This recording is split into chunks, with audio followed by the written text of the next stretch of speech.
Take everything you think you love about Fire Emblem, you know, the strategy, the story, the characters, the waifu simulator. Well, guess what? All of it is in Genealogy of the Holy War for the Super Famicom. Never released outside of Japan, Fire Emblem Seisen no Keifu is easily a hidden gem amongst the region-exclusive games, in my opinion. On my quest to play all the Fire Emblem games, I was excited to play some of the Super Famicom titles, you know? See what I was missing and all that. And with all this debate between the tried and true gameplay of the Game Boy Advance and the GameCube versus the hyper-focus on the waifu stuff and the other games, Genealogy of the Holy War finds itself as a precursor to just about everything that we associate with modern Fire Emblem. Plus, it has its own features and nuances that bring the characters and the world of Yggdrasil to life. But it does have some quality of life issues. My name is Kevin, and for Beyond Polygons, this is why Fire Emblem Genealogy of the Holy War needs a remake. Unless you're a diehard fan like me, because I bought an actual copy of the game, because I think you'd like it if you haven't played it.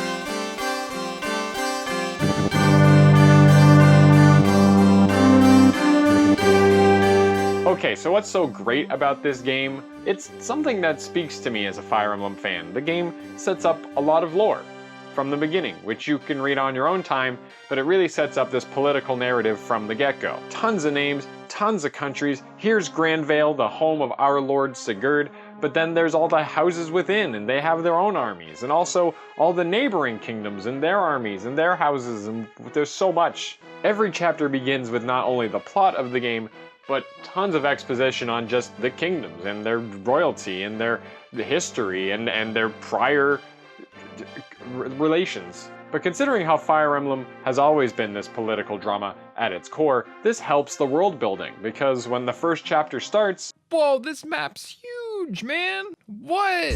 So Fire Emblem is a tactical strategy series, right? But I think what everyone forgets is like the reason why it's a turn-based game. Genealogy perfectly captures that the strategy is just a means to an end. Every character has their own plot lines, relationships, and waifus, but that plays an integral role with how each and every unit takes to each turn. The whole tactical side to Fire Emblem is to tell a story throughout the combat. There's the reinforcements that appear on a certain turn. There's characters that you gotta talk to and you don't want to fight them because they're enemies and they're gonna fight you when they see you. It adds not only complexity to how you play each turn, but it builds the narrative in between like the player's decisions as they're actively controlling it. I always think of Guy's level in Rekka no Ken. Guy is a myrmidon with a killing edge. It's a trope, actually. But simply put, you don't want to fight this guy unprepared. And Matthew, the guy who needs to talk to him, is really frail. And there's a ton of enemies around this Mr. Guy over here. You either gotta clear a path and rush Matthew through, but even still you gotta make sure Guy can get out of there and you can protect Matthew when he's out of position. Or sometimes I just use Oswin or Marcus to like tank Guy's hit and it draws him out from behind enemy lines. There's the strategy to it. And again, on top of this, characters that you want to support need to keep standing next to each other on each turn. If you're a smart player, anyways, because you make sure they stand next to each other like while you're playing the game, because you can always turn stall if you're into that. But wait, where was I going with this? So like the tactical combat in Fire Emblem is like telling a story that the player is actively taking turns to tell. The player, or the tactician, in Genealogy is this kid named Oife. Sure, cool, whatever. Because each chapter has their own story and who you train and who you pair up is so important, each character is like living their own subplot within the ongoing warring and stuff. Do I sound crazy yet? Okay, here's the easiest way I can put it. Take any 2D RPG, probably some classic one, and think about all the walking around. The strategy parts of Fire Emblem are supposed to kind of be like that. It's kind of more like Dungeons and Dragons. In the later games like Rekka no Ken, and especially more recently, each chapter feels more like the big events that you need to play out. But in Genealogy, each chapter is like an arc of the story. Okay, so the big maps. Again, rather than having one objective, there is now multiple points to seize. However, it's still a linear experience because there's usually like a clear direction to send your units, but sometimes it's kind of given that you gotta split up a little bit. Each Castle of the Seas has some sort of story attached to them. There's the typical point A to point B castles that you gotta get to, but then there's a third objective and a fourth objective, and the cutscenes happen and the story grows, and then there's characters you gotta talk to, and all your dudes are standing in the same place every time after you seize. You don't get a chance to... You could work ahead on the next one if you wanted to. Each castle is a little step towards a resolution that builds and swells from simply spotting the enemy to a climactic showdown and learning why they attacked you in the first place. Look at all these horses. This is the second chapter. My dudes are classed up. Speaking of horses, big maps means their movement is a clear advantage. There are a ton of horseback units in this game, and that's because you need them. They have 9 movement. 9! And kind of like how forests actually like deter your movement, roads actually give you more movement spaces. I've seen my horses go like 12 spaces along a road instead. Oh, and horses can move after attacking, because that's really good game design. And foot soldiers, they still only have 5 movement, and those roads help a lot. When a character can class up and ride a horse, that's such a huge advantage. This is what was lost when Elliewood did it, and then Erica and Ephraim did it. Ike didn't do it though. When the maps are a bit smaller on the Game Boy Advance games, being on a horse is almost not important. In some ways, it's even a detriment because everyone's got like a horse slayer. There's always that one horse slayer that comes out of nowhere. But 9 movement is insane, and it still takes like 5 turns to get anywhere, but things are happening along the way. Everything about the gameplay builds into the grandness of the combat. You have to work your way to each objective, run into stuff and story. Your team has to split up. Heck, you don't even pick which units to bring. You just bring all of them. But some of them do leave your party as part of the story. Oh, and the warp staff is nearly god tier. And the entire time, you're getting that one true thing that makes Fire Emblem what it is. The characters.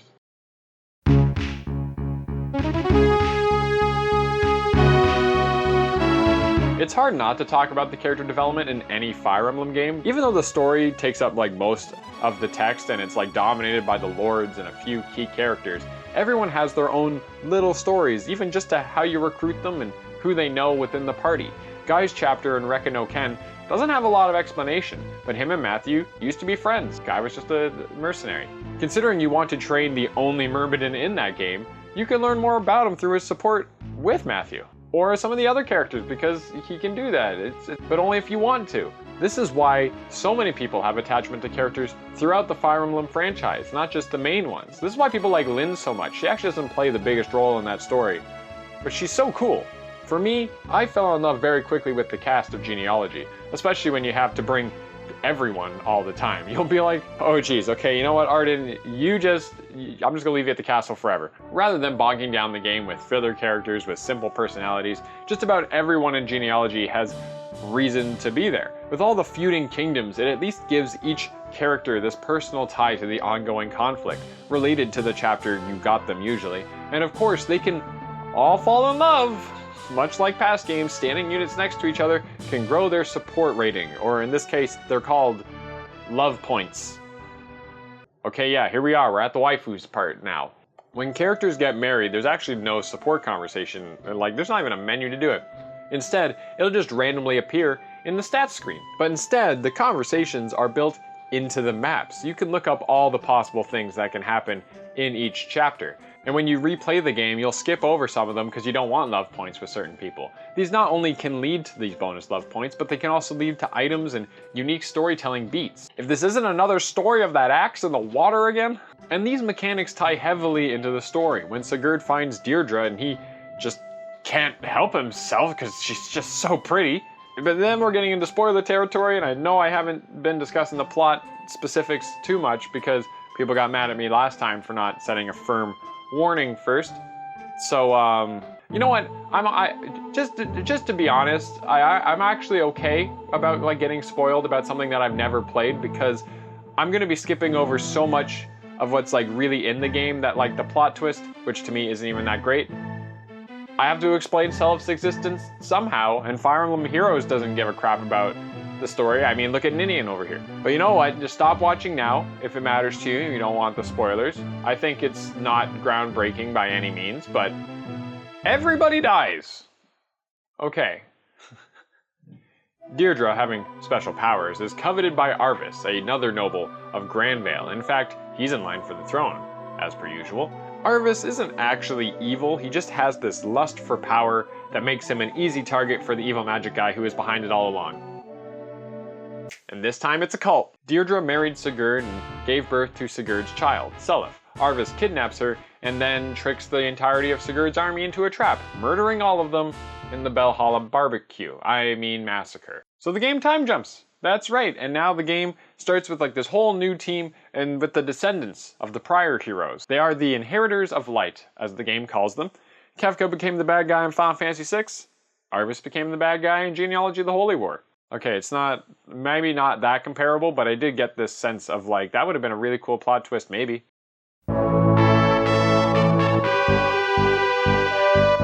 It's almost like the game starts over, but now the characters get to take advantage of the pairings that they were doing before. And it all plays out in a smooth and natural story. And pairing up in the second generation is still really important because you can get like marriage crits and whatever, and like siblings and stuff can get crits. It's crazy.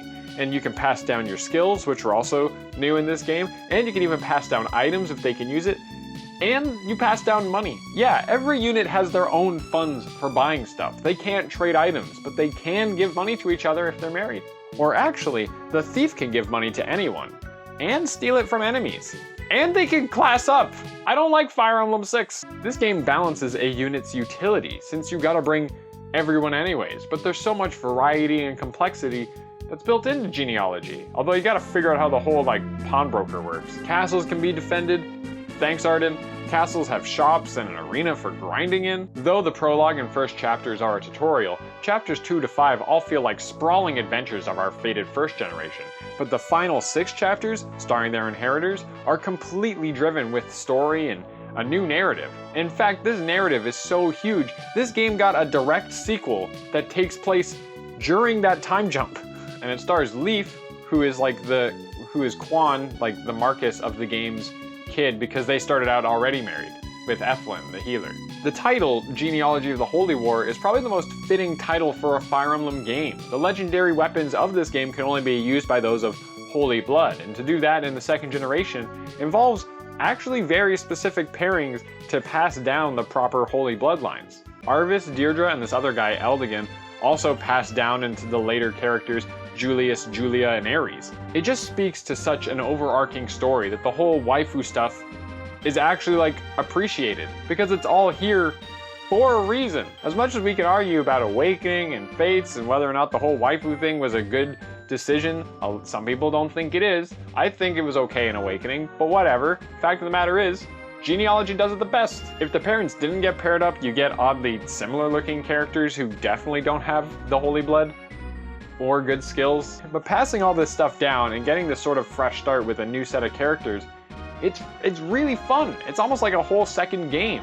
If you're a fan of Fire Emblem, you'd probably love this game, and it doesn't matter if you like the new games or the classics. Alright, but this game takes forever.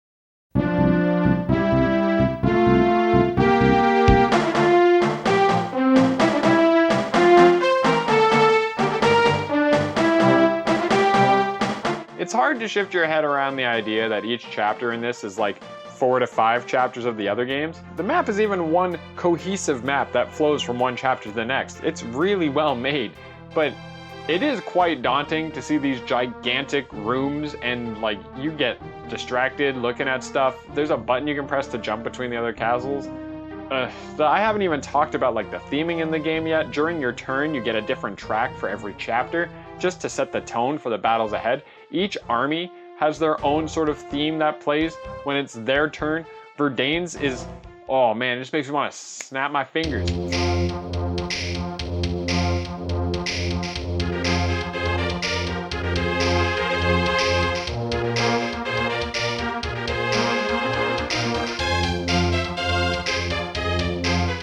And yet it captures that unruly mob side to their empire. It just fits. It just fits their kingdom.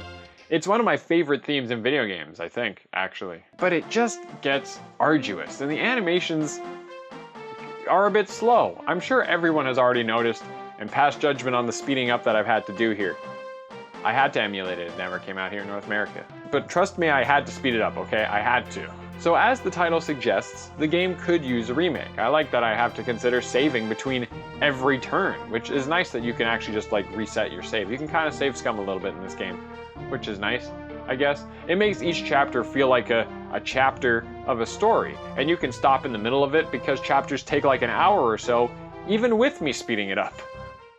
But having a skip button for enemy turns and just simply a better UI, and the visuals are a bit simple, it still tries desperately to grab something special. You may even notice that the characters' looks will change from chapter to chapter, especially in the second generation.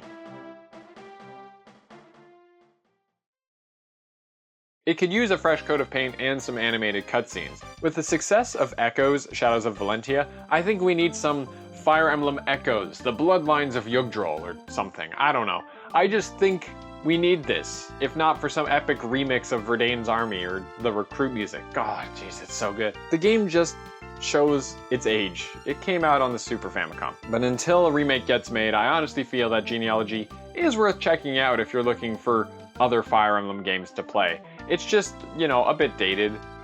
And you know, you probably have to emulate it anyways, so I mean, the speed up, at least it's there. I like Genealogy.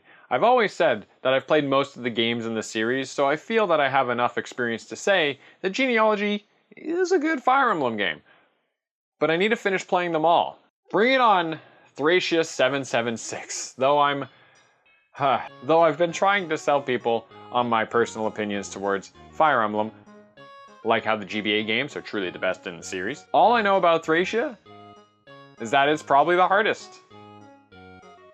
I'm scared. And it was the last one made by the series creator, Shozo Kaga. Although he made another game. Be sure to hit the like button and let me know if you think Genealogy needs a remake. I think we could all, I think I've seen other people talk about it. It seems like a good idea. Have you played the original yet? Or you know what, if you just want to type something, maybe we should just put, we need more Verdane Army theme remixes. I mean, just put that there so I know you got to the end of the video. You don't have to think it. I just want it to happen. Thanks for watching.